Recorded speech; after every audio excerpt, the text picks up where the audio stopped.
remember when I was in high school, and there was this guy in high school. In high school, everybody wants a boyfriend, just so you can be like everybody else. Everybody just wanted a boyfriend. So that, back then, and I did my secondary school in Nigeria. And so the idea was you take your boyfriend and you go to Silverbird Cinema. Right? That was the thing for us. But back then, there was this one particular guy who always would tell me just, man, Stephanie, me and you. And the Holy Spirit, because then I knew the voice of God very young. The Holy Spirit would tell me, don't touch it. Don't go near it. Stay this person's friend. Don't have any relationship or dealings with this person at all.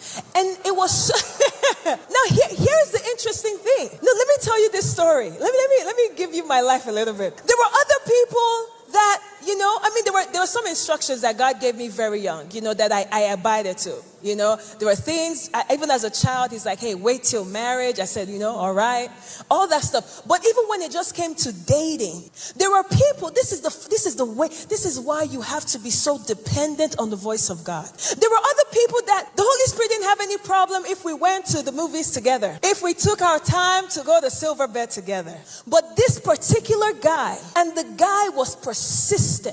This particular guy, the Holy Spirit said, no go area. Don't even try it. I never understood why. So the funny thing was that I ended up introducing him to my cousin. I said, you know what? It's not me, but there's someone who I think you would really want to get to know. I introduced him to my cousin. They fell in love. And even, I will be honest, when they fell in love, I said, God, wow. Now I have to follow them to Silverberry by myself. The third wheel.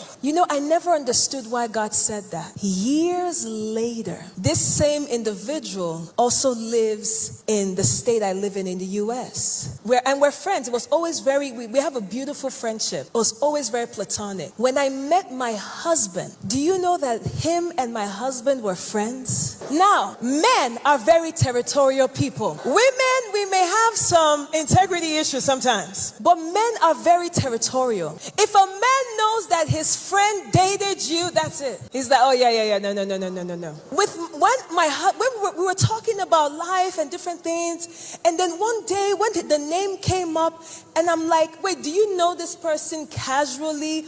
Oh no, they are friends. You see, the instruction the Lord gave me as a teenager, I was probably 14 or 15, because that instruction came from my future. That instruction came from the place of destiny, that if you don't listen to this now, it will cost you in years to come. You see, there are times that the Lord is telling you things, and if you only understand the person who is speaking to you is the one who holds your tomorrow, the one who is trying to ensure that you get to the place he has ordained for you in the future, you will take his words more seriously. When the Lord tells you something, your yes is your yes and your no is your no.